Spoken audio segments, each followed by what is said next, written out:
Now for a movie rant break, One Up presents a movie rant break.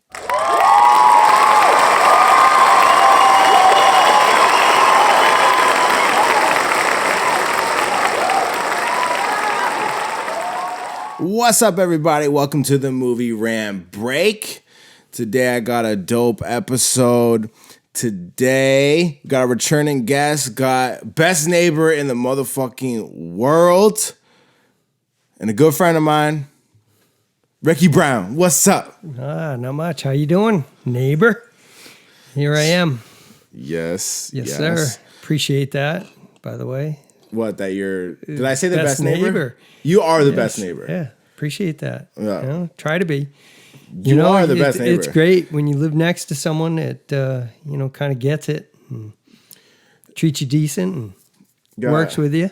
Not to be sentimental, but I thought about it the other day, and I was like, because both of us have talked about moving before, and I thought that you're the type of neighbor when the time comes, if it ever comes, I might shed a tear. Wow. It's a possibility. Like, I actually thought about it. I was like, I might be sad about it, like on a really deep level, but I don't know. Well, I appreciate that. And you're not the only one that said that to me. I had another person say that to me. Last neighbor that we had with our old house. Wow. He said, I forgot. So I'm not your first. No, I'm not your first. Sorry, God you're not my first. You're close. Second. That's usually better anyways. Yeah, I've worked out all the issues with the first one. You know what you're doing. Yeah. Word. All Experience. Right. Experience. There's nothing like experience. So, everybody, today we are reviewing Indiana Jones in the Temple of Doom. Boom. All right. If you haven't seen, I did review Indiana Jones and the Raiders of the Lost Ark as well. Go check that review out. Did that, I don't know, last summer. But this is the film we're reviewing today. And to get you guys tuned in what's going on, it was directed by Steven Spielberg, screenplay by Willard Huck, I don't know. Gloria Katz, story by George Lucas. Film was starring Harrison Ford, Kate Capshaw, Amrish Puri, Roshan Seth, Philip Stone, and Ke Hu Kwan. Cinematography, Douglas Slocombe. Edited by Michael Kahn. Music by John Williams. If I'm not mistaken, John Williams also did Potter. He did a couple of the Potter movies. I think 3, if I'm not mistaken. I thought he did. Did he do all 3 or of them? 4, maybe. Definitely The Sorcerer's Stone. Definitely. And I think The Prisoner of Azkaban was done I like by how you him. said that. You said that kind of like cultured. Yes, a little bit. Yeah, John Williams did the first one and the third one. Yeah. I think there was one more in there that he did, or at least he did parts of a couple of the themes, something like that. Yeah, he probably did some records on there. But John Williams, he's got a repertoire. Big time. Yeah. The film was released on May 23rd, 1984, with a runtime of 118 minutes. Budget, $28.17 million, with a box office of $333.1 million, which is exorbitant for 1984.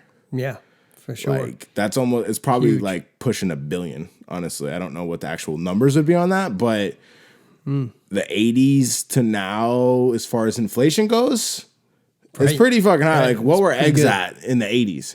Oh, because I just paid $7 for a dozen. Maybe $1.29, something like that. Something like, there you go. Pretty cheap. Yeah. So this film did a lot of box office sales, and it's obviously because its predecessor, Raiders of the Lost Ark, was so successful. In the same sense, in the same sense, where like Matrix, the Matrix 2 or Matrix Reloaded was the highest grossed R-rated film of all time until Deadpool came out because of the success of the first Matrix. So I think that's what attributes to the success of the second film of Indiana Jones. Yeah, for you know sure. what I mean? Because the first one was so solid.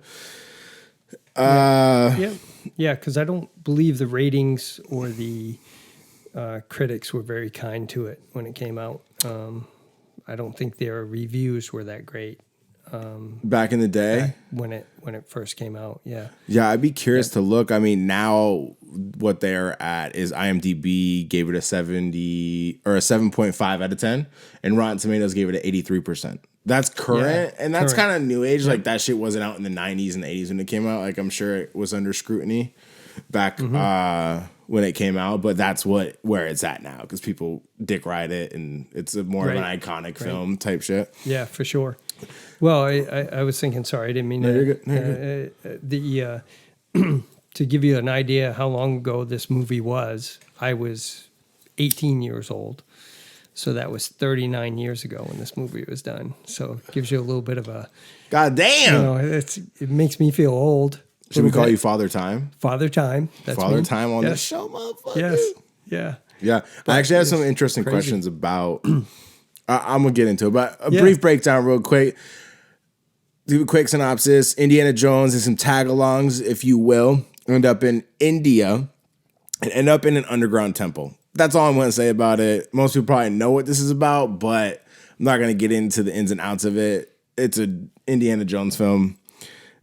The film, if we want to just dive right into this, I was really surprised at how it started. Were you? Because it started in song and dance. Very theatrical. Yes. Yeah. That almost variety show kind of. Variety show? Yeah, they were pretty popular, prior to this. Variety shows, Dean Martin and Carol Burnett and all them. They had these, all these song and dance things that would take place in their shows. And, they'd have very talented people doing tap dances and things like that. And that's kind of how the show starts with the whole theatrical event of her coming out, and then she goes through a tunnel, and then next thing you know, it's all these people tap dancing. And was it in Japan? It was. Yep. It was. Okay. Yeah, I believe so. Where the beginning of the film. Yeah, the first scene. Yes. Yeah, she's the lead. Yes. And that's the thing I think, where like white women dancing and singing for like a Japanese like ballad of sort, or theater. I feel like that was a thing at one point. Maybe it's not anymore, but maybe I'm completely wrong. I don't know. Yeah, very theatrical for sure. Yeah. Yep. But it was very surprising with the first one was kind of like robust and masculine, and then this started with kind of that. And I was just kind of surprised because. Yeah. To preface, like I've seen all the films. I feel like I hadn't seen this film like at all when I watched it. It felt like I've never seen it. Definitely saw the first and the third and the fourth one before. Like I can recall elements, and I thought this film was different than it was. So maybe I hadn't seen this, but I mean, nonetheless, all the films in the Indiana Jones arc, I all saw like prepubescent, if you will. And I don't recall them very well. So this is all kind of like a new watch for me. And so like that's kind of like where I'm coming from with looking at all these Indiana Jones reviews, especially this one. This one is definitely the most foreign to me. And I was like, I don't even know if I remember Small Round being in the film, but that was like kind of it. Yeah, I don't know why. Yeah. Yeah, he's definitely a comic relief part of the film, and it kind of goes hand in hand with the storyline. The kid gets rescued, kind of thing, because Indiana found him living on the streets, trying to pick his pocket, kind of thing. That's how he, met him and, kind of rescued him, from the demise of what he was in, and then it kind of goes right along with the storyline. Later on, we find out that he rescues the kids from the Indian village there. It's like his thing in this film. He like rescues kids. Yeah. Fair enough. Yo, so earlier on in the film, did you notice when they're fleeing the original scene? It's like the place the theater is going on. They're in the car or whatever with a Small Round. There's a part where they pass a place called the Obi-Wan Club. Did you see that? I didn't see that. You didn't see Isn't that? Isn't that funny? As many times as I've seen it. How many times do you think you've seen it? The movie? Yes. At least 5. At least 5. Yeah. I like how you were concise with that. Why do you say 5? Because in all of your... Well, I went to see it in the theater 3 times, which I really don't know why. I went to see it 3 times. I was, again, 18. I think I had just kind of gone through a breakup in a relationship and was looking for shit to do. Seriously. Temple of Doom, like, seriously. Got it. Like, and that came out, and I was like, oh, this is a good movie. I think the first time I saw it, I just stayed in the theater. I never left the theater. And Shut the fuck up. No, I'm serious. Like, how long after the movie was over did you stay in the theater? Like, it was like 20 minutes between the two showings. Oh, like you watched it back to back? Yeah. Yeah, the first 2 times. Did you pay ahead or did you just stay in there? No, fuck no. You just stayed in. Yeah, I was just a cheap 18-year-old teenager, so why would I? You're like, I'm watching this again. I just sat there and was like, yeah, it's a cool movie. I'd watch it again. And it was more about the adventure and just the getting lost in it, kind of thing. Which in the 80s, I could totally see how that's possible. Like, this was like the hottest shit out. Yeah. Yeah, it was packed both times. Both times? Yeah. Yeah. Yeah, and then of course I went and saw it again after that at the theater. Like I said, I can't believe I went to see it 3 times. You were looking for something the third time. You were like, I need this. I think it was more of a, it was one of those films that you just kind of got lost in, and any of the Indiana Jones stories are, adventurous, and you go into places you've never been, and that kind of feeling to it. You kind of everything is new. And so for me, it was like it was like something to do and just kind of get lost in for a while and not think about the world around me that I was dealing with at the time as a teenager. Your tough breakup. Yeah, something like that. I don't know. But then I've seen it at least a couple times since then. So if you saw it 3 times at 18, you only seen it twice in... Yeah, I've seen it twice 40 years. in the last 2 weeks. I've seen it twice. So okay, so at least 5. So so at least 5, maybe 6. Maybe so. Like you didn't watch it at all. You may watch it one time in like 40 years. Yeah, until recently. Yes, interesting. I mean, I personally think that's valid. I don't think it's personally that great of a movie. Right. At the time, I totally get that, and I have some points to make where. I want to put this film under some scrutiny, being that it's the time that it is. But nonetheless, I still want to be candid with what I think of the film. I mean, it is what it is. Yeah. I mean, I think a lot of it,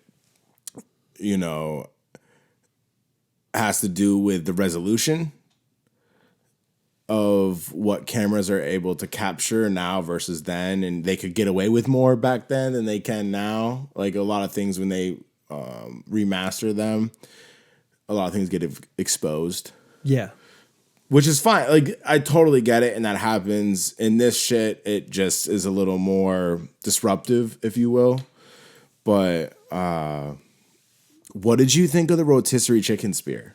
Like that shit was swag. I thought it was awesome. I thought that was really good. It was a great way to, get back at the guy, so it was clever. It was very clever. It was using what you had in your, in your arsenal at the time, because his backup was killed, murdered, backup? shot. The waiter that was on his team, so to speak. That's true.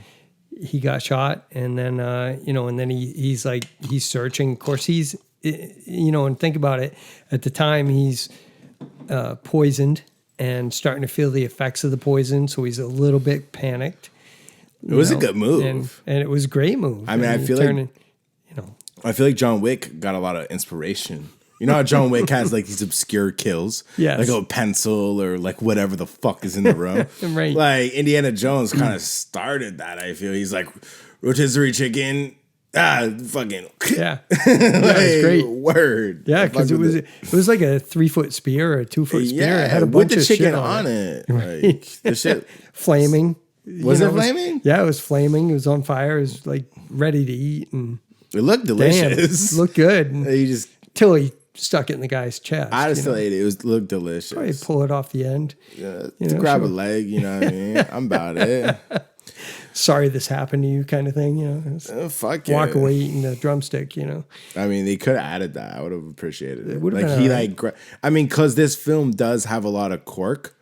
That Definitely. would have fit in if he like grabbed the chicken leg. I would have fucked with that. Yeah.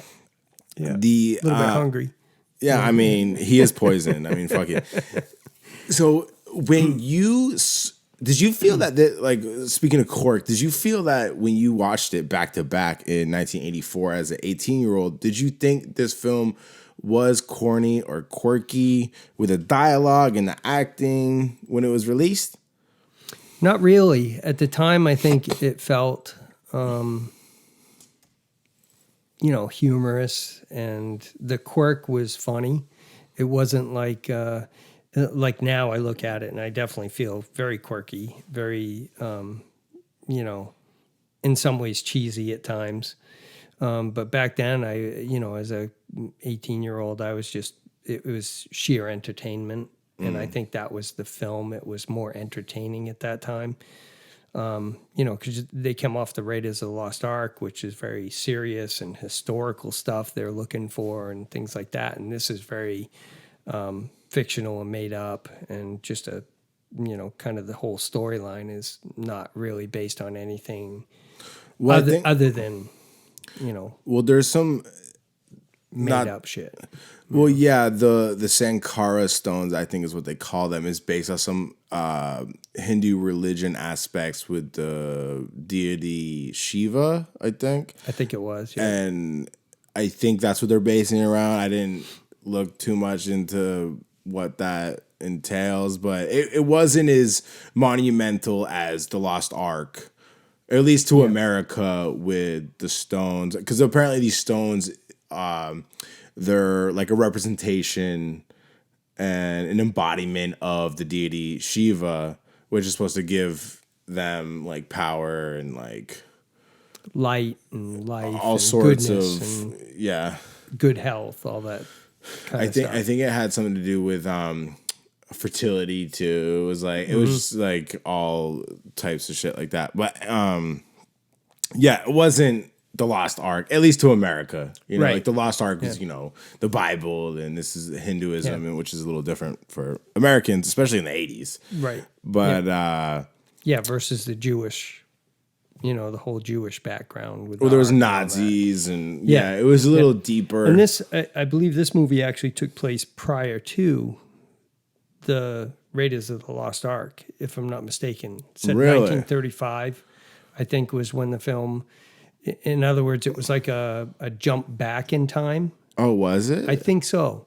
Because that way they could, one of the benefits to that was they didn't have to explain what happened to the characters in the first, in the Raiders of the Lost Ark. They didn't have to explain what happened to Marion. They didn't have to explain really? what happened to, some of the other characters that were so, so well known in the first one. I'm pretty sure, because I believe it is. It is a prequel. Yeah. I think it jumps back in time prior to him dealing with all. That way, they didn't have to bring the Nazis into it, and they could get away from all of that. I think in the storyline, because they come back in the third one. Yes, that's correct. Yep. Which in my opinion, is the best one. It's got Sean Connery in it. Get the fuck out of here. It's Sean Connery. He's a fucking man. Yeah. I fucking love Sean Connery. He's the shit. He's a dude. He's the dude. He's like Harrison. I spoke about it in the Raiders of the Lost Ark episode, where like in that first film he's depicted as like so desirable, the man's man, and then to have in the third one Sean Connery, who is like the prequel of the man's man. Like he's the shit. Like he's James Bond. He's just the shit. Like he'll slap a bitch and has no shame in telling, I forget the woman that interview. I remember there's this interview with Sean Connery, And he's like, if I have to slap a woman, it's the last resort. But if she needs to be slapped, I'll slap her. And I forget she's a famous interviewer, anchor type woman. Okay. I forget. Yeah, but I'm not sure I ever saw that. Oh, I'll have to show it to you after we get off the episode. But it's really funny It's like because Barbara Walters or one of them. I think it is. Yeah, okay. I think it is. Yeah. I wouldn't be surprised. He's so unapologetic, and I love the masculinity and just unapologeticness of just like, this is the reality of it. And Sean Connery's a fucking man. Shout out to Sean Connery. Yeah. Rest in peace. Love Definitely. That dude. Yeah. Speaking of that, I just think that's cool. I think one of the things about Harrison Ford's character in the Indiana Jones series is that he is that guy that's kind of like the man's man. He's a no nonsense kind of. You do whatever it takes. You fix things when you have to fix them. You take care of shit when you got to take care of it. You don't mess around. He's that guy. He's not like, he's not depicted as being super fit and super muscular. He is in this film, though. But he is. When you see him with the shirt off, he's like... On the bridge? Dude, you just watched it, right? Like, yeah. He's kind of cut up. He's I was totally surprised. Cut. Yeah. In the 80s, that was kind of like not a thing. Because you see like the slave... what's the word? Overseer? Yes. That's like whipping the kids and stuff. Yes. Yeah. Speaking of that, same guy that is in the first one. Is that him? That's him. Is it? Yeah, I think his name's Pat Roach. If I'm not mistaken. He actually is the same guy that's the guy that fights him in the plane on the airport. Scene. The plane scene. He's the first mechanic or whatever they call him. Big dude, just not cut up, but like just like strong man. Yeah, but it's just, like I feel like in the 80s it wasn't like fitness wasn't that. You know what I mean? Yeah. Especially for actors. So to see, Harrison Ford, he looked kind of cut up. Like he was doing some push-ups for sure. He was definitely bigger in the second one or more cut than he was in the first one. Like without a doubt. Yeah. It's funny. It's something I ever noticed about Harrison Ford when he runs. It's kind of a weird thing. I don't know if you ever noticed it, but when he runs, it's kind of it's very like stiff and rigid. Unathletic? Yes, very unathletic. He's probably not athletic. And I'm like, it's funny because he's like, when he moves, he doesn't move. Like if it's an agility moment, it's not his moment. You're like, you don't got it. Yeah. I mean, I feel like a lot of actors like that. But he has the impression that he's like strong. Physique. Yeah. And he's able to handle himself, like the type of guy you want next to you in a bar fight, Yeah, but not like in a race. Not in a race, right? That's fair. Yeah. Which is ironic because he's always running like from something. Very true. Yeah. Now, we were talking about the clunkiness, and I wanted to bring up like small round driving and the woman Willie and how cringy she was and how it ended up being like really disruptive with all of her insensible behavior in the film. Super annoying at times. Yeah, there was moments like when she was like trapped, like there was this nice intimate sentiment where she was actually being like seemed like a real person. But there was only probably 5 minutes of her that I liked in the film, and the rest was so disruptive and annoying. And so did you currently feel that it was I feel like those were some of the clunkiest aspects. Like the kid had some cool moments, but overall those two characters disrupted the film for me with the quirkiness and at times. I think, seeing it back when I first saw it, it was very humorous with the kid. I like that he's in it. Yeah, like he's definitely adds some very good comic relief to it, and he's kind of funny. One of the things that I really like about his character is that he's super courageous. And I don't know if he gets that from, his past being left alone on the streets, or if he gets it from Indy. Probably both. I think a combination of both. He's definitely like not afraid to take on anybody. He takes on the chief. He gets in a fight. And what'd you think of the kid fight? At the time when it's happening, I don't know if it's meant to be almost slightly humorous, like, because they show Indy punching the guy, and then they show the kid punching the kid, then they show Indy punching the guy. I thought that was actually a good part. I was like, they're both on the same team, and they're both battling for life, and I didn't have a problem with it. I thought at the time the Maharaja, the kid, was is that what I think he was the Maharaja of the time. He was kind of annoying and almost like snooty and naturally, and that's what he was supposed to be. And he was also kind of under the spell, of the cult, at the time, and so he came across as that annoying punk almost that needed to have his ass whooped. And so when the ass whooping took place, it was great. Yeah, Small Round they like that. I actually thought it was a good kid fight, if we're being honest. And then Small Round takes the torch and just like puts it on his sternum. And then what's his name? He's the Maharaja, but I can't remember what his name is. The Maharaja? Yeah. He submits and he's like, "Oh, go this way." Da, da, da, da. He all of a sudden like comes, he wakes up just like Indy does. Oh, true. Because that happens to Indy right before that when the kid burns him. It's like maybe it's that liberation is that they're going for when they put people in the lava. Yeah, very interesting. I didn't make that connection, but that makes sense. Yeah, because it's really quick, and you're like, oh, all of a sudden he's like, yeah. Oh, wait a minute, what was I doing? Yeah. You almost the cool thing is they don't forget what they were doing because they remember it. Like Indy, he remembers he mistreated Short Round, and.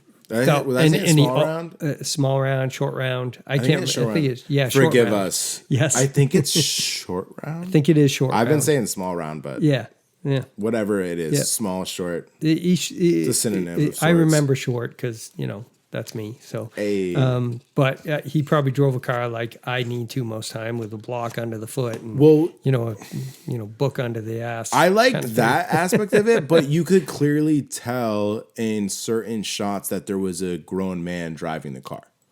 Yeah, you could. Did you see it too? Yeah, yeah. And that shit takes me out of the film, and that's the thing. Yet again, with high resolution, that exposes a lot of things that they could get away with in the 80s. Yeah. And that was one thing early on in the film. I was like, there was 2 clips I saw that was clearly a grown man driving. Yep. And then it clipped to Small Round. Yeah. Short Round? Short Round, yeah. Excuse me. Short Round. Zipping along. And it was clearly a guy driving. And I like the notion of this little kid like being a boss and courageous, but then when you see that, it's like I see the silhouette of a 6'2" man. Yeah, it's like man. What the fuck we doing? Yeah. Yep. Yeah, it's funny. And then to go to it's Short Round. Just so clarify. Short Round. So his character I found almost like a Pippin type character. Where he's in the way. He's doing things he shouldn't. Everything he does, no matter whether he's trying to or not, creates problems and creates like he steps on the button and all of a sudden the ceilings collapse and he leans against the wall. Same thing. He's not trying to do anything. He just because of his sheer existence. Don't put him in Pippin's box because Pippin is fucked up. Did you see the video I did with the Pippin? Yeah, I loved it. Yeah, it was great. Right? Yeah, that's not my favorite. And so I think it's a little bit of a stretch to compare him to him, of course. I know, I'm just giving you a hard time. But you get the feeling is that no matter what this kid does, he's gonna create some disturbance and chaos and problem and complication to what they're trying to achieve. And yet, at the same time, he's this super courageous kid that will give his entire heart, soul, and life to defend and do what's right. If it wasn't for him, they would be dead. For sure. Yeah. So he was an impactful character. Very much. And, and then to go to Willie Scott, the woman, Kate Capshaw, I think is her real name. Which Steven Spielberg married her. Correct? Later on, yeah. In fact, it's funny, I saw an interview with him where he said one of the best things that came from Temple of Doom was that he met his wife Naturally. and later married her. And that was the best thing that came out of the film. That, like for all of us, you know, I guess. so that we could all, understand. I didn't think it was that good. Yeah. I don't think it was bad. The movie yeah. itself. Yeah, it definitely wasn't like, again, I go back to, it was very adventurous. It was very fun. It was entertaining. It wasn't great. Like the storyline was kind of, and it was different from the first one, which I respect. Yeah. I know when George Lucas talks about it, he talked about it being like that movie where things have to get worse in order to get better, kind of thing. Where, like, in Star Wars, you went to the Empire Strikes Back, where everything gets bad, everything's darker, everything's dreary, everything is challenging, and this movie kind of did that. That same kind of line of thinking, I think, was what motivated them to do this movie, was to have it be darker. And, when you get into the occult and you get into all that almost evil worship and being evil to gain power, that whole idea, or that idea. Thank you. I idea. Yeah, us Mainers, we slip into that. Unacceptable. I hunt deer. So fair. You're excused. Thank you. So the idea of that being, we're gonna go into the darker place. Yeah. And this movie definitely does that. It gets into that kind of almost evil worship and, to gain power and control and manipulate people and do all that. That whole thing kind of is where that heads. And then it's that whole good versus evil battle to get back to what's right and true and good, saving the children and all that stuff. So it's kind of save the children. Yeah. No, I totally see what you're talking about. And I totally see what the attempt was for that. And that's reasonable, and,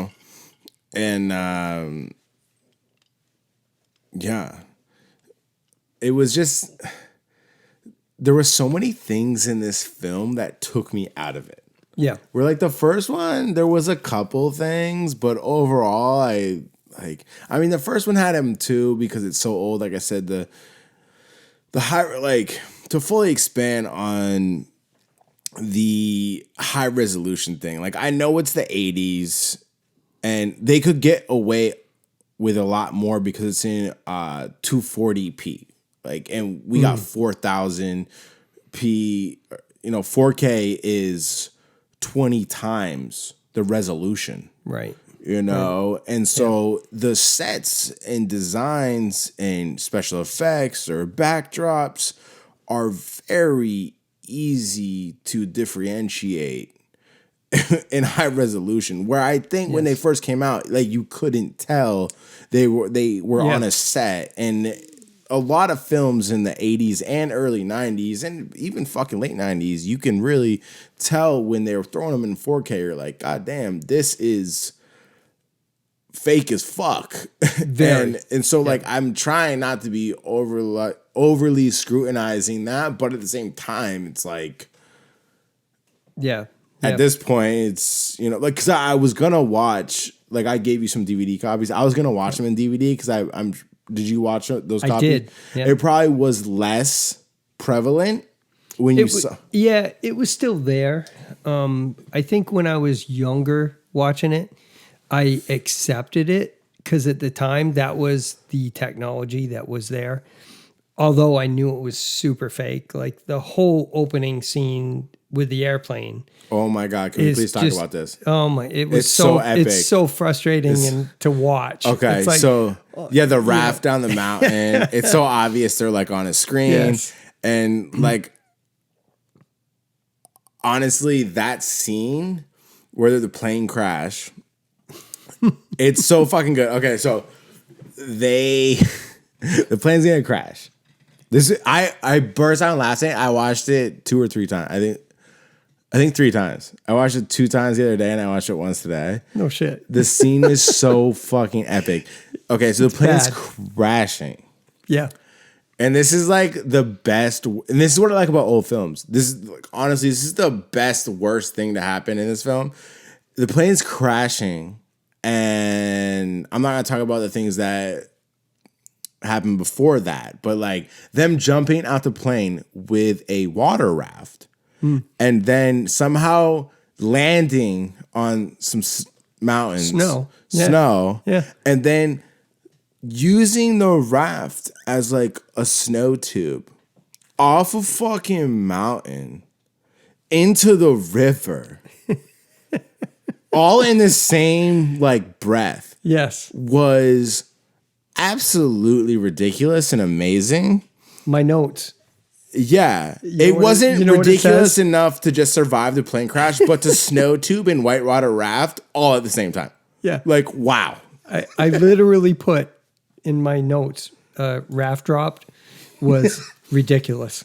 It's so good. Like I love, like, but see, like that I love. Like I thought it was ridiculous, but I loved how stupid it was. Yeah, like that's stupid. I like, but you know when they got the clunky women Willie and it just disrupts shit. Like I like the quirkiness of the raft being a air device, snow tube device, and water device rather than all her fucking do the other shit. You know what I mean? Like that's more disruptive to me because I'm just like, oh, this is funny. Like they're being ridiculous. It was ridiculous and hilarious, and like when they fall out of the window and they go through every one of the window awnings, they collapse in the beginning, and they drop through every single one of them, and the last one doesn't collapse. I like that. Like, and it bounces them over to the other one, and then they're hanging. I like it. Waiting to drop into the top of the car, which happens to be a convertible, and they go right through the top of the car. And the little kid starts driving. Yeah, like, it's so ridiculous. Great. Yes. Like, that shit I like, but then you see the grown man driving in the other clip, you're like, all right, you're ruining it. Yeah. And then it's the same, like, the raft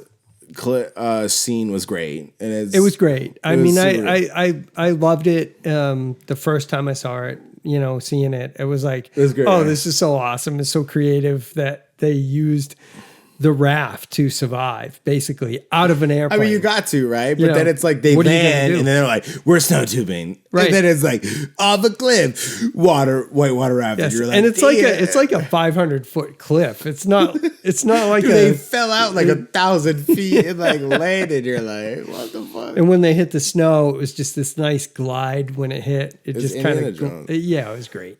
And I think that goes kind of with his character. There's like, the way I always looked at those scenes and didn't get wound up about them because they're so ridiculous.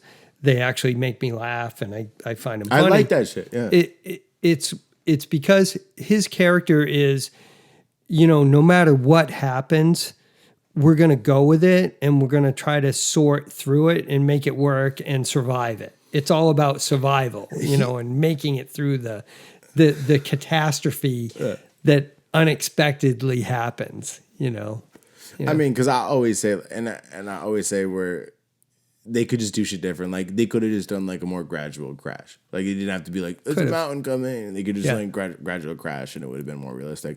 But this reminds me of like some pre-John Wick shit. Like there's some shit John Wick would do. Yeah, you know what I mean. So Indiana Jones basically is like the predecessor of John Wick. Yeah, he could be for sure. Kinda, yeah, right? Yeah. It's kind of like in that MacGyver type line. MacGyver, he'd take a stick of chewing gum and make a bomb out of it, or whatever he did. There was all these different things that he'd come up with in order to. I can do that. Yeah, just take whatever you have and make it work. Make it a weapon, which is cool in a way. If you think about real life. We go through all these different things every day where, what are we going to do? I don't have. Exactly. Every now and then you got to blow shit up. Facts. Yo, what did you think when, okay, so I rewound this scene as well when Willie and the whole gang with Short Round and Indiana Jones, they made camp. There's that python that rolls on her neck. Yeah. She grabs it and throws it. Yeah. I think Dude, I wound it back. It looked like she grabbed the python and actually threw it. I don't think like it's a real python. Yeah, like yeah. I didn't. I was gonna do it a third time, and I was like, I didn't catch it the second time. Obviously, when they cut it and they show the snake landing, that's not the same shot as when she grabs it. But it looks in that first clip like she grabbed the snake and like threw it somewhere. Maybe she threw it like in a fucking like foam pit or something. Yeah, maybe. But it looked it looked like she fucking threw it. Yeah, because they do cut the scene. Yeah, and it shows the snake landing. Obviously, Yes. it's not that point where it. But I think that she did grab it and throw it somewhere. Yeah, for sure. It looked like it. I was like, did she just grab that python and throw it? Like it was no big deal. It looked like she did. I don't know if someone could tell us if she did or not, but it looked like she did. Yeah, it's funny because that's one of the biggest phobias in the world at the time was snakes. In the 80s? It was like one of them phobias that I know Spielberg, when he was trying to figure out something that Indiana Jones, like his kryptonite or whatever, why is it going to be snakes? He was like, oh, it's the third most feared thing in the world at the time or something. It was like way up. What's the first two? I don't know. Did you just make that fact up? No. I think it was at the time the third most feared phobia. I think first was speaking in public. I think was the number one phobia at the time. I don't know if they. What would changed. you guess is the second? Being naked? No, being naked is gonna be the first. Spiders, maybe, or some. Spiders is not over like snakes. Fuck that. It's probably some weird thing. Swimming with sharks. I don't know. I don't like this number 2 spot. Yeah, number 2. I'm not sure what it is. I know. Don't quote him. Yes, I know number 1 and number 3. Okay. Don't know Allegedly. number 2. It's fine. Yes. Look it up. Look it up. 1984. But it was like bringing that into the movie. That was Indiana Jones' kryptonite was snakes. To be afraid of something, which is really funny because like all the other creepy crawly shit that he deals with, in the different movies, don't seem to, it doesn't seem to stir him up or wind him up or anything. And it's funny because the dinner scene, when they're eating dinner, he's got all them little slimy little snakes, climbing around on the table, and it doesn't bother him at all. Well, because that was something that I thought of too, is like the dinner scene, right? Yeah, pretty gruesome, gross, whatever. It was interesting because they were depicting Indians in a certain way. Yeah. That was completely inaccurate. And I feel like George Lucas, and probably you can lump Spielberg into this, especially in the 80s, were very, you could say, insensitive and ignorant to... Oh, for sure. What really was going on. And maybe they do know what the Indian culture is, but nonetheless, like in the 80s in America, no one really knows about India. And so there was a depiction of what people thought India entailed as far as their cuisine was concerned in America after this film came out. And it was completely inaccurate. People do not eat that food. That is not a delicacy. That is not part of their religion or their cuisine. And yeah, it was all for, I don't know, dramatic. Value. Exactly. Dramatic effect in the movie that would make people go, ooh, Well, because then I watched it, like, and I'm not, it just is like funny to depict that.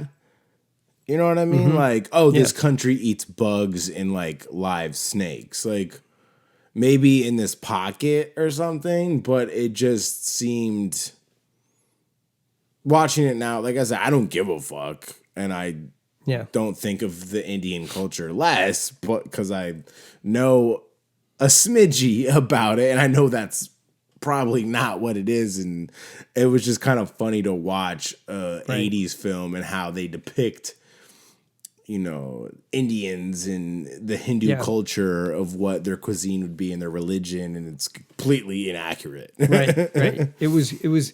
I think it was just to be like shock value, like you said. I don't see any other reason. And I think at the time, of course, you didn't have the reaction like you would have nowadays if that was done. Like how dare you, kind of reaction versus a almost like, oh, it's just to be, gruesome or gross or whatever. And unfortunately, it happens to be, trying to say it's their culture that does that. And, I don't know how to react to that now if it was. Yeah, I don't care. It doesn't like bother me any or whatever. And there was iconic scenes where like the eyeball soup. Yeah. I just think they like went extra with it, or they could have like developed it better to make it more interesting than just like, oh, these people eat like this. Like, and I'm not, like I said, I'm not like the woke, oh, you need to like be sensitive to such and such. It's not that. I mean, you could do the same thing in an Indian movie where they're depicting Americans just like stuffing their face with cheeseburgers. And you're like, well, people don't really eat like that. And like, we're not going to be offended by it.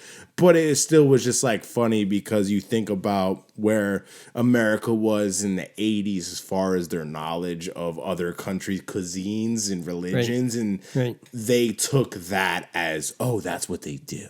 Yeah, yeah. Because Hollywood puts a really weird spin on a lot of things in the past, ever since Hollywood's been a thing. Like, it really does. And I think it's interesting that you say that about the cuisine of that scene, the dinner scene.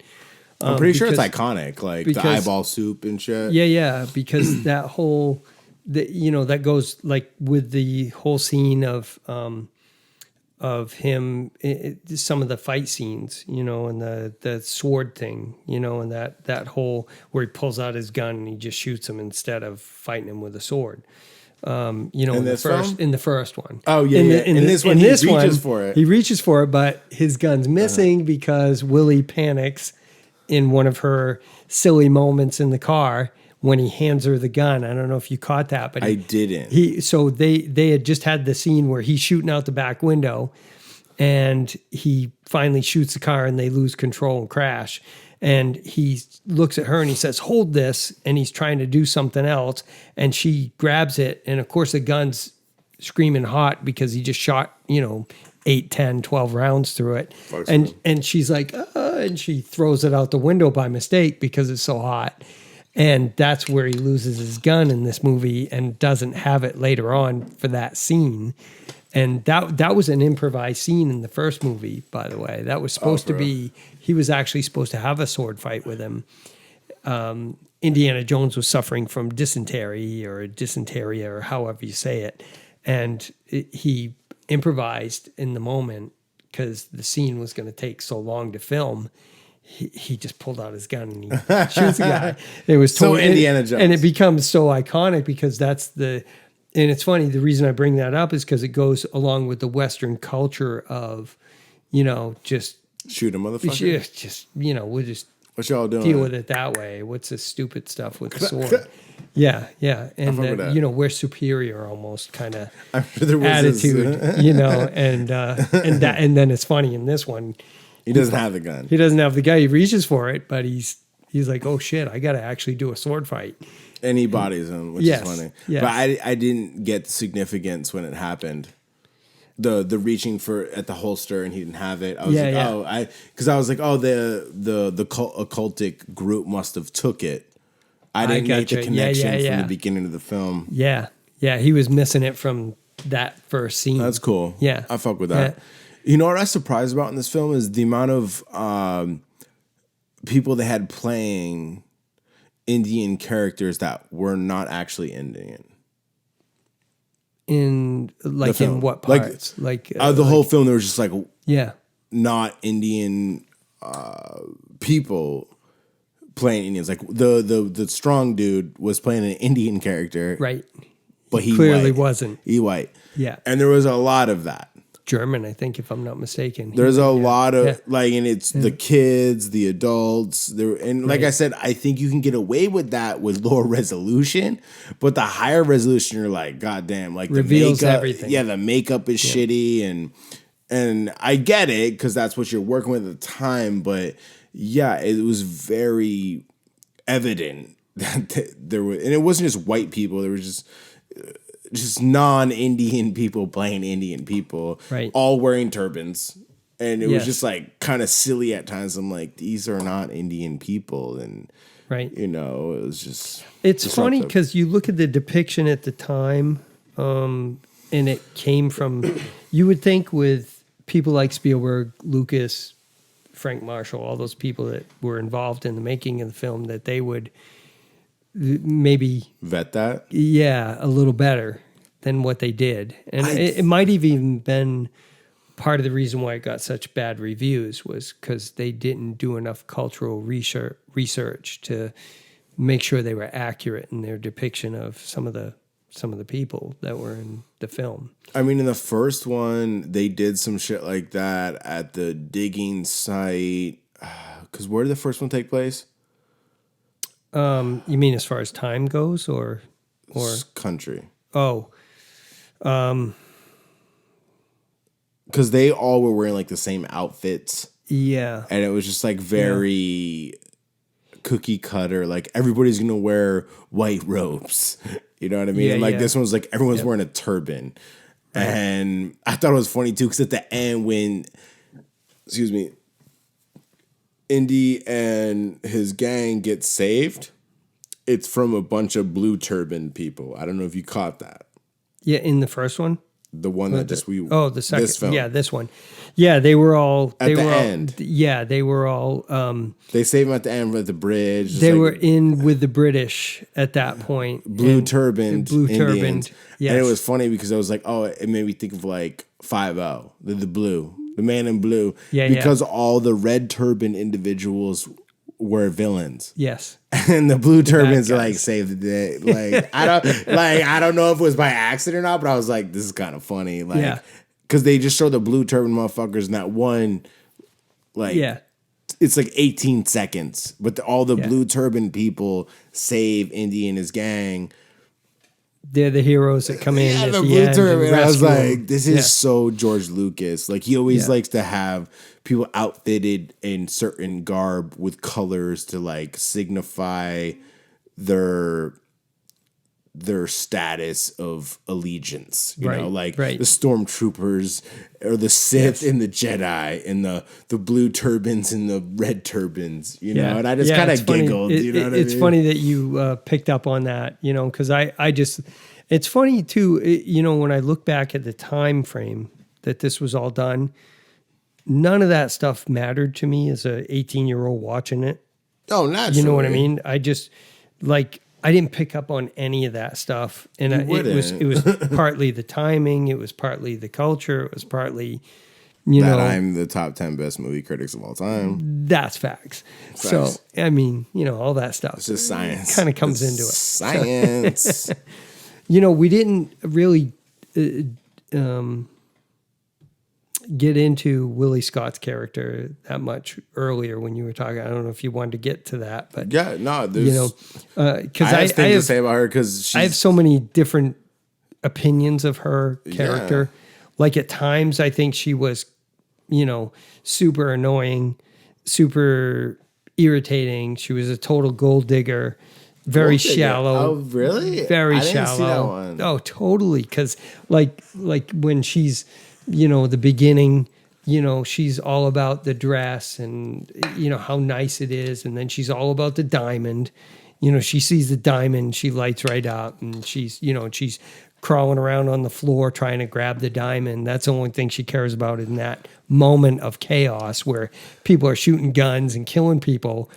She cares about grabbing the diamond off the floor, you know, which is kind of funny. And then you see her, you know, she's interested in Indy when he has something to give her or offer her. Well, that was one thing that was interesting about her character is that one of my favorite parts regarding her was when they're in the palace and she makes a comment that he could be her palace slave.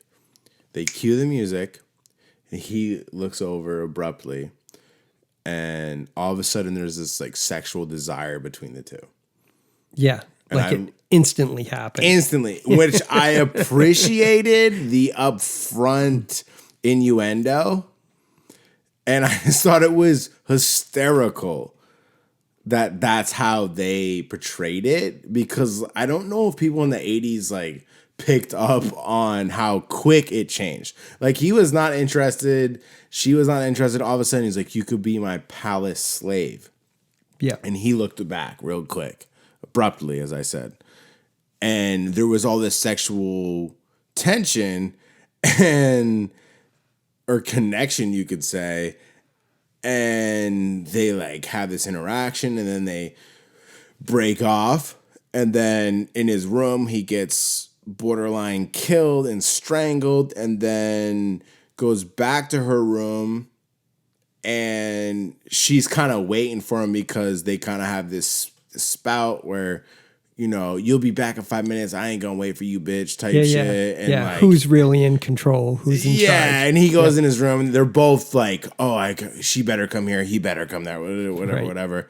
And in the meantime, he's getting strangled, trying to get an assassination put on him. And then he gets back in the room, finally to her room, and she's like, oh, finally, like, oh, she's so delighted to see him.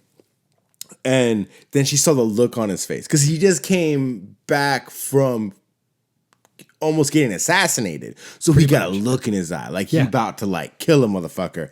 And she says, please go easy on me. Yeah. And I thought that was hysterical because she saw the look on his face and she was like, please don't beat my pussy up that hard. Because he looked like he about to kill something. He was ready to kill someone. Yeah. She like, go easy on me. And I honestly, one of my favorite parts in the film because it was so fucking funny. And like, although I didn't enjoy her character, like she had redeeming moments such as this because of the sexual innuendos that were so predominant in certain scenes such as this that was just so like real life. You know, when you tell, like, if you look at a girl a certain way, like, I'm about to get it. She like, you know, especially like they never had fucked before. She's like, go easy on me. Like, it was so organic in my perception that I just loved it. Yeah. That was hilarious. Yeah, it was. It was really, I remember seeing the scenes, you know, for the first time. And I thought that whole thing was kind of a funny interaction, you know, because it went to that man and woman, you know, kind of, you know, they meet, they don't really know each other.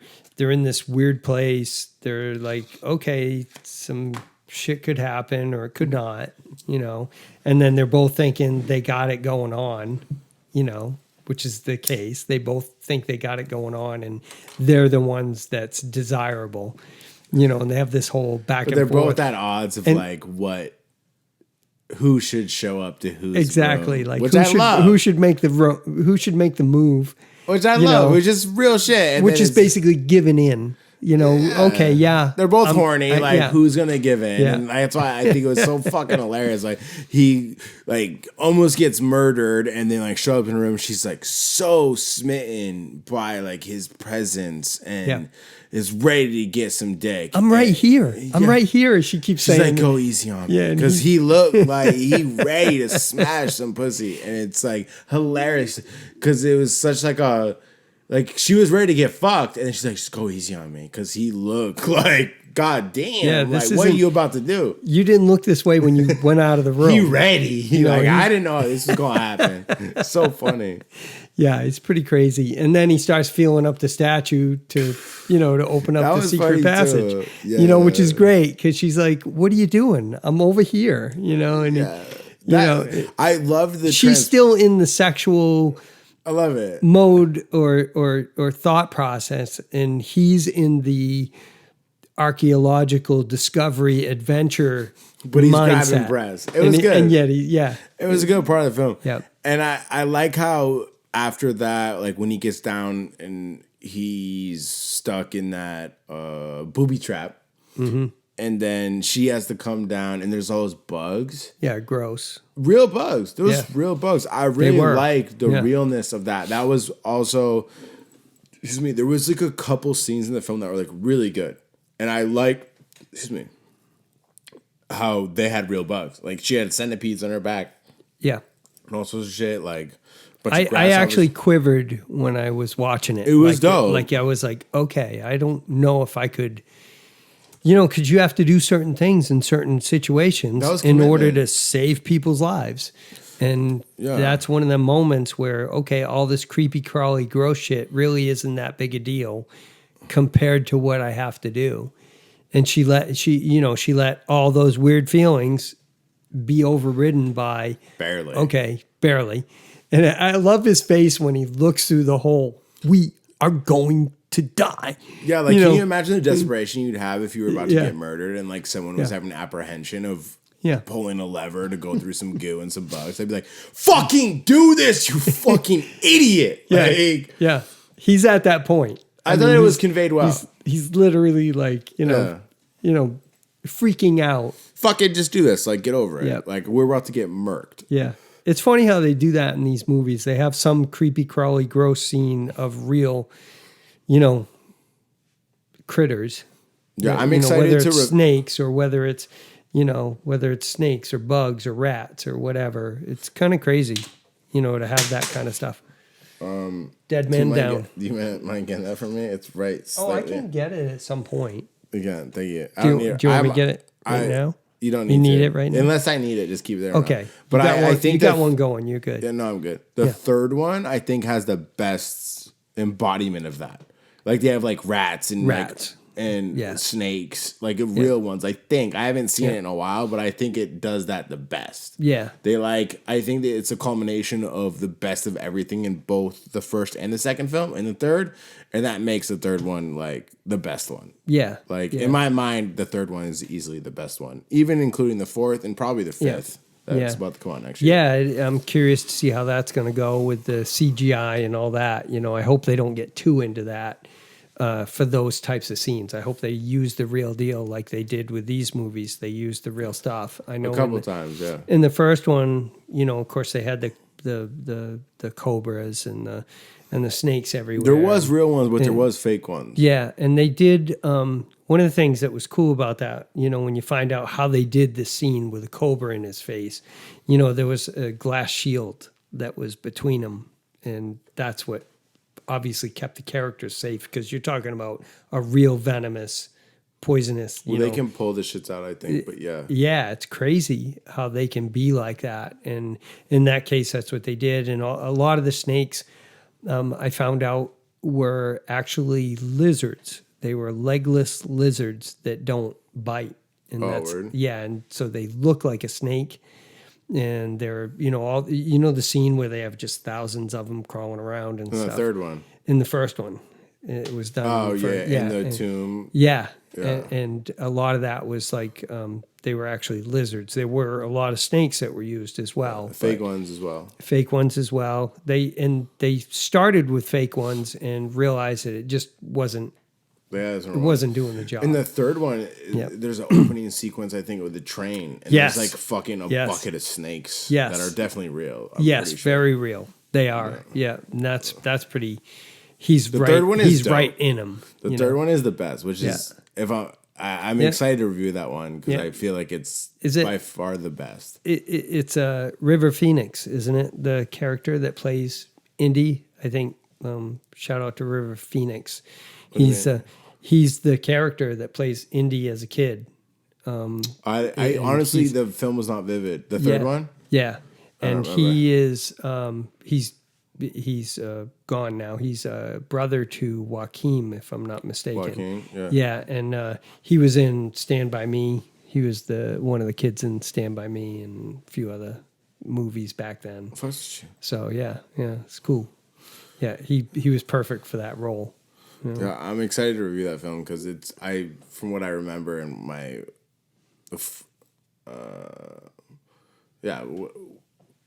it's one that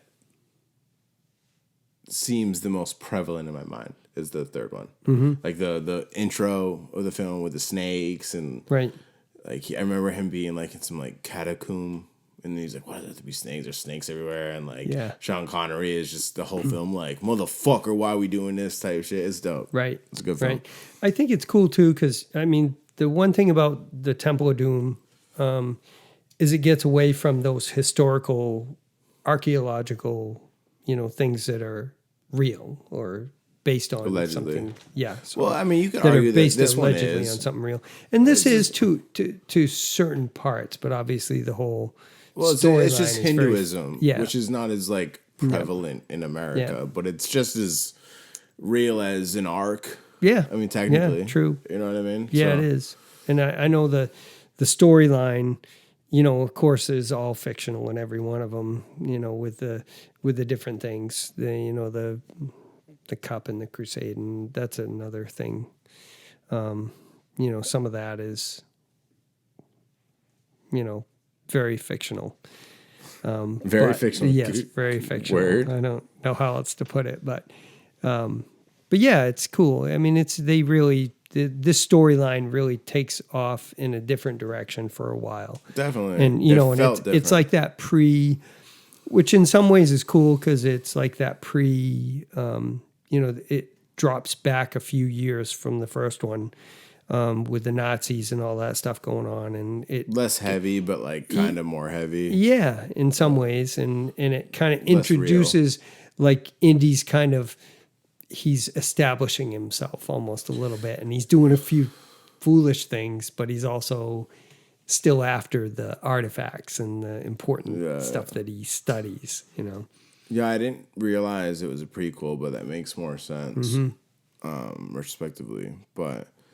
What did you think of the guy ripping out the other guy's heart and then lowering him down into lava? Yeah. Yeah, the science fiction part of it came into play there for sure. Which was? The whole, like, is that even possible type thing? And obviously to rip out someone's heart, they would immediately die. Yeah. In this, this scene or this idea, this theology, I don't know what you want to call it, where he rips his heart out, and he's holding his heart and the guy's still alive. His heart, his chest seals back up and, and he gets dropped down in. It's very occultic in nature. And I don't know. I mean, I thought it was kind of the whole time the guy's still praying to, is it Sheba? Probably Sheba. Sheba. Probably Sheba. He's the whole time he's calling out to her, which is what I guess you would see in anyone who has a faith in something. God. They're gonna Christ, they're gonna be calling out to them in that moment. And I mean, it was very dark. It was very the idea behind it of human sacrifice and all that. That's an idea that's been around for years and years in many different, theologies. Yeah. And a practice even that's been around for hundreds of years. Yeah, sure. Gotta sacrifice motherfucker every now and once a month or every full moon or whatever. Damn, once a month. Shit, I do it yearly. But, God damn. It's one of them things that, that's the whole storyline is that, you've got this evil practice going on underground behind the scenes of what is portrayed as being this really good thing up top, with the scenes and the whole idea of trying to create this palace that's good and doing good things for righteous people. Yeah. Yes. Yeah. Very the perfect word. You're welcome. And so to have that going on, underground, behind the scenes, this evil practice going on to gain power, at least that's what they think they're doing. And the guy that leads it, he's all about that. And, and everybody's in kind of a trance state, I feel like there was an underlying realness to it, to real society. With Hollywood and just like... whether it's human trafficking or just occultic followings, I feel like there was a parallel with that. Very much so. At the time, it wasn't maybe as prevalent, but now I feel like a lot of people are... It may have been, it's just not as known about or as people aren't as aware of it or thinking that. Yeah, I totally agree with that. I think that's... that corruption that's underlying a lot of things that we think are good. Under the palace is like under the government. Exactly. You know what I mean? So I thought there was some subliminalness to that. And, I did like the practical effects with the ripping out the heart and then like it healing. Yeah. And the incineration of the dude was kind of homage to the original when people get incinerated from the Ark.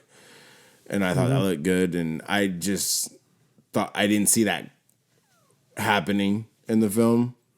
It was kind of surprising. Yeah, the whole underground scene. Yeah, it was like, oh, wait. In the sacrifice, it just got like really dark, and I fucked with that. Big time.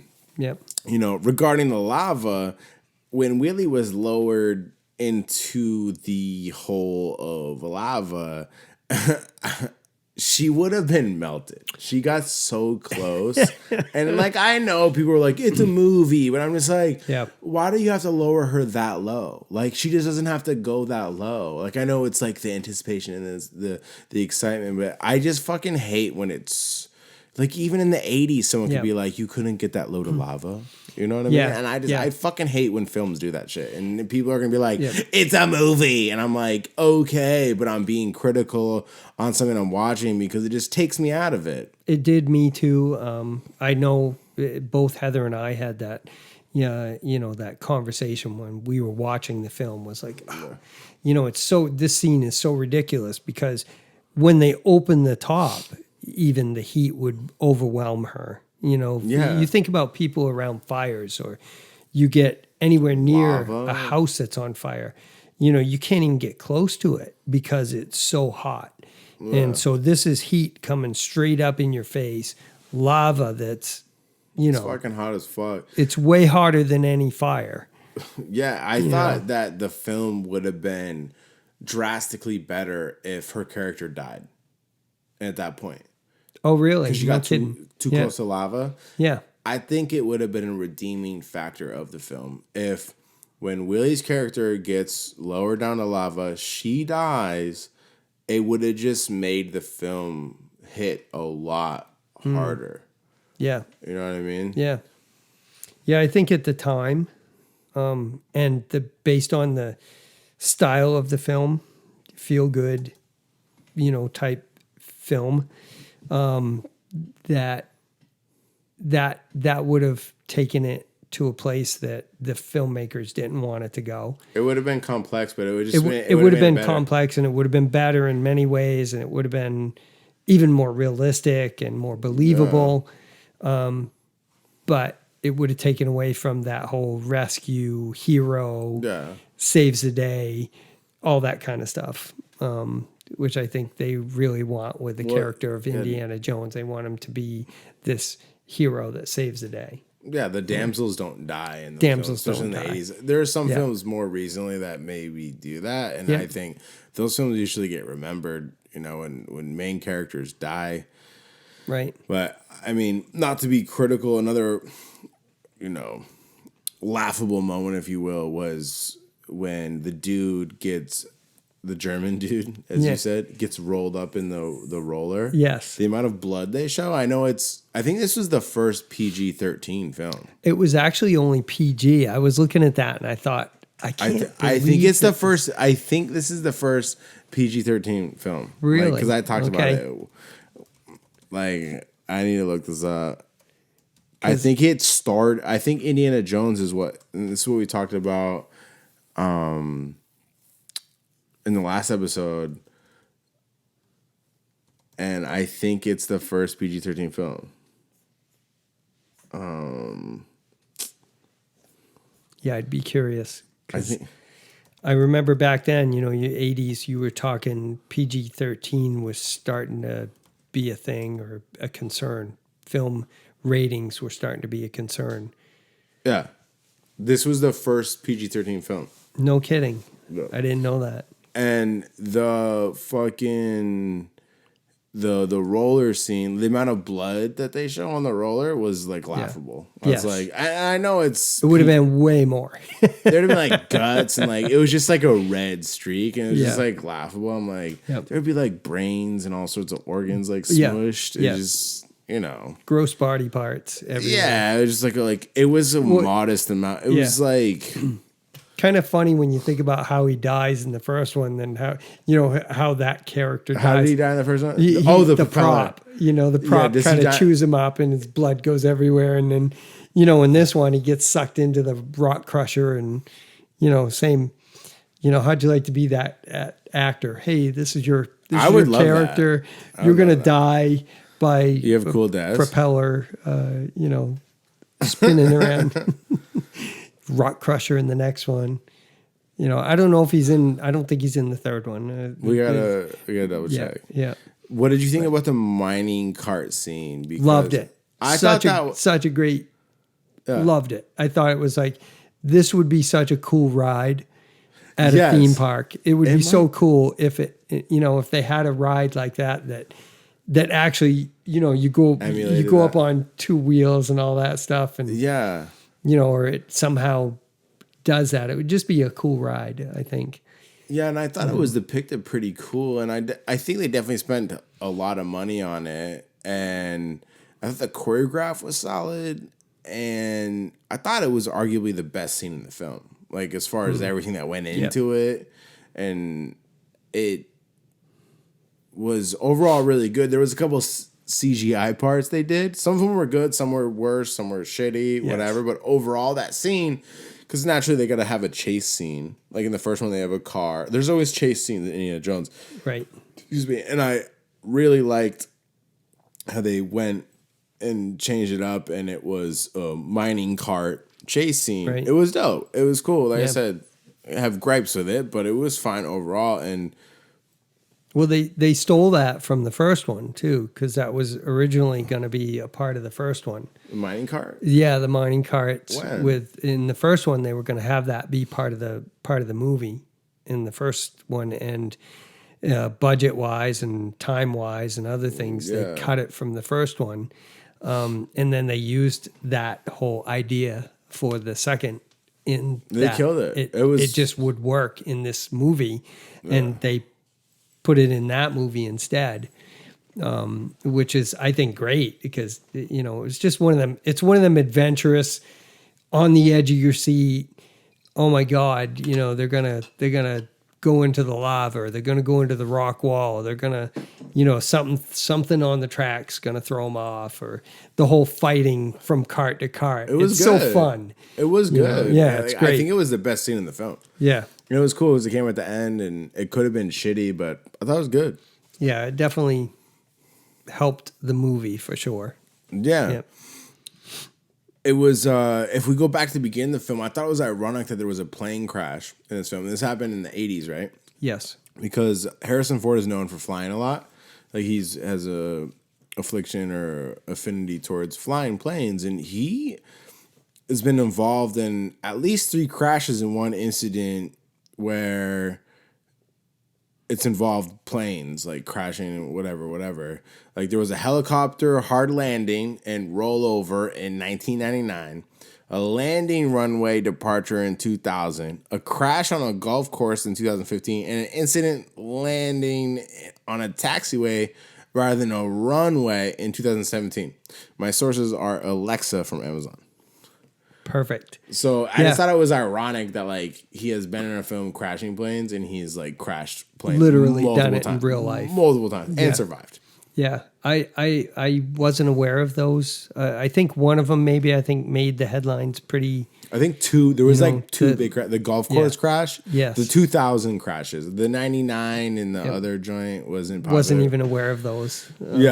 But I wasn't fitting. Either. It's fitting for him. If you think about it. He survived, and it definitely gave some weight to the films. It's like, oh, this man is like looking back at like he's survived crashes later on. So fuck yeah. Yeah. So it's interesting. Perfect to have it in the scene in the movie. Yeah. But it was like not intentional, obviously. But like he crashes planes as an adult flying. It's just funny to me.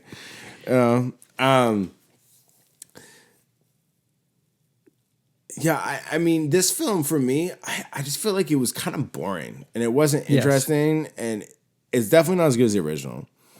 And I don't mean to say that. It's I agree. Cliche, I agree. But I think it's consensus. Which is funny, when I think of how many times I saw it, when it first came out. 3. It was clearly, but at the time, for it was other good. reasons, and you were lonely. Yeah, I don't know what it was. I guess it just I mean, luckily it was just something to do. to Dude, I would have went and saw cleared like my 8 mind. times. Think about what are your choices in 84? Yeah. Like, this is like the hottest shit. Yeah. Yeah, when it came out. Yeah. I mean, I'm glad they rebuttal in the third. Like, shout out to Sean Connery. Rest in peace. Very good. Yeah. Very good recovery. Yeah, I'm excited to review that one because that one's definitely the best one.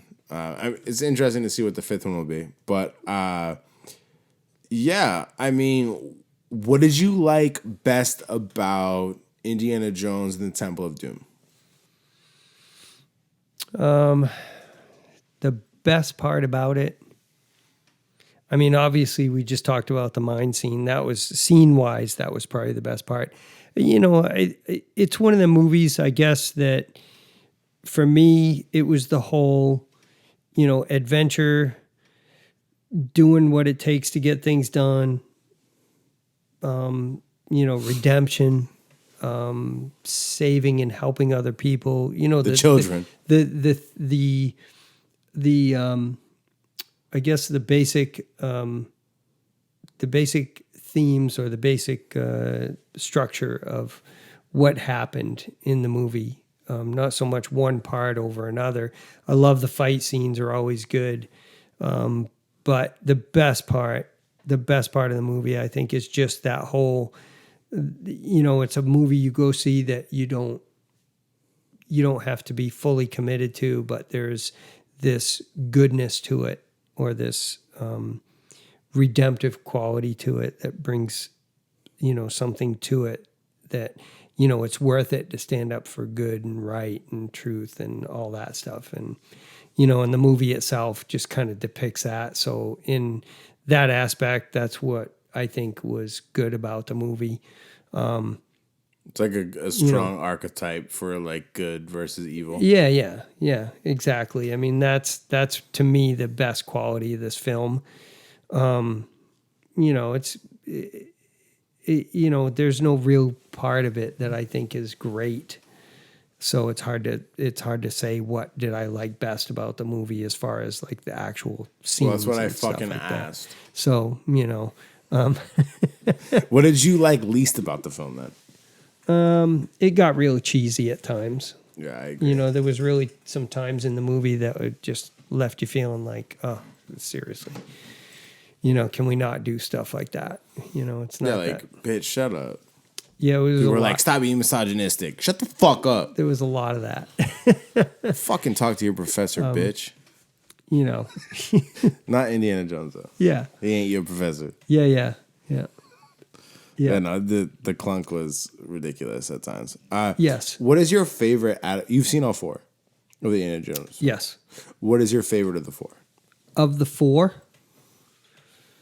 I mean, I think I liked one a lot because it was so, you know, it got into the actual archaeology and the digs and the, you know, the things that, you know, the theories and the ideas of what, you know, were made, like the small city that was buried that they uncovered, and they had to have the right size staff. And I just think there was so much in that one that was believable and, you know, and interesting. And that's a search that's always been out there. People want to find the Ark. They want to find, you know, the Ark of the Covenant. They also want to find the actual Ark, you know, things like that. These things that supposedly exist and people are really searching in real life, real world things. So to me, that one brought more interest to me than any of the other ones. So I'd say the first one to me was the best. I do agree with you on the third one. It's very good, very well done, and kind of lines up with the first one. But the first one to me is the best one. You know. Okay, I accept. Yeah. What's your thoughts? You obviously said the third. My was your favorite. My favorite Indiana Jones film is the third film. Shout out to Sean Connery. Rest in peace. Do you have any nostalgia outside of your movie theater situation or vivid memories attached to these films? That's an interesting question. I mean, just in my own mind, maybe, wanting to be adventurous, like that it stimulates creativity in that thought or that idea that you could, take a whip and beat someone up. No, that you could do something that is outside of your normal realm. Because here he is, a professor of archaeology, but he actually goes out and does the adventure to find it and to dig it up and to, so that, I guess, just the thought of it, the creativity of it. And, So that's the only real thing I would ever take from these movies growing up as a maybe a kid. You can bag a bitch. Yeah, I guess the whole thing too. Well, I mean, when you're younger, sure. But, you were 18 watching that motherfucking film, and you're like, I need a bag of theater bitch. Right. Her body, she'll warm up to me. I just need to get a whip and a fucking gun. And theaters were different. The theaters were different back then too, so. You're like, you watched it, you were studying it. You're like, fuck, I need a sidekick. How do I do this? Yeah, I got to get a sidekick. Yeah. That's the start of it. But the problem is I was short round at the time. You're like, I am the sidekick, so I need to get a lead in this motherfucker. Yeah. Yo, all right. So, I mean, for me, the film that bothered me the most was how the backdrops and the effects and how, like I said, I know it's older, but just things were exposed and it just looked like shit. Yeah. But overall, it's impressive. Don't get it twisted. It's an impressive film. But, there's films in that era that hold up. There's films older that hold up. I mean, I think The Exorcist, for instance, holds up much better and it's older. You know what I mean? Yeah. For instance, I know it's an obscure example, but I still watch that and I'm like, ugh. You know what I mean? That's creepy.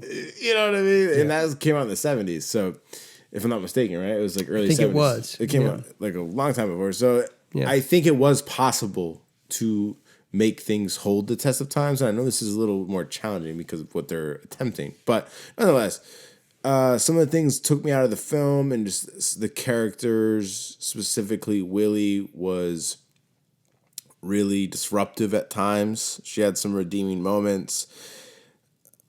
But, yeah, that was a big thing for me. And I, to say something nice about it, I really like the epicness and excitement the film offered.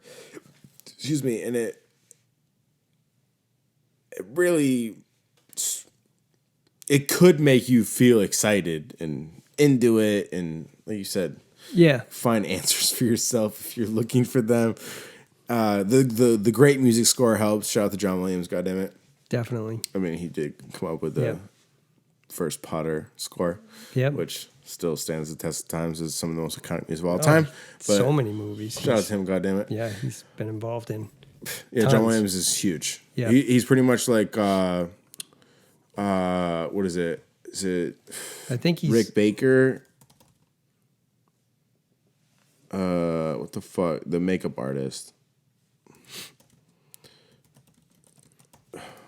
Fuck's his name? I know. I mean, John Williams. Yeah, Rick Baker. He's the best as far as all that stuff. He's done so many films. But, John Williams. Yeah. Well, I'm saying I was trying to make a comparison where like Rick, he's as far as music scores go, he's as iconic as Rick Baker with makeup. Rick Baker goes back to Werewolf in London and does all the.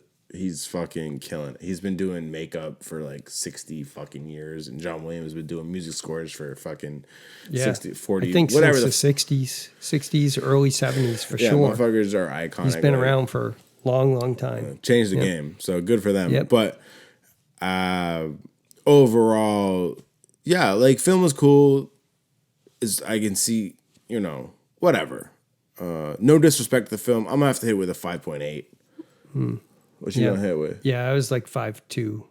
Is that official? 5.2. Yeah. Wow, you went lower than me. Yeah. I mean, it was because the movie itself wasn't. It's so iconic. How dare you? Yeah, it was. I mean, it was fun to watch. It was entertaining. It was good, but was it? What about the mine scene? Yeah, that was a good scene. Though. That was definitely a good scene. When I was watching, I was like, they're doing a good job with this. Yeah. Like they spent, I would guess, at least 15% of their budget. At least. Yeah, it was quite a bit. It was a lot. Yep.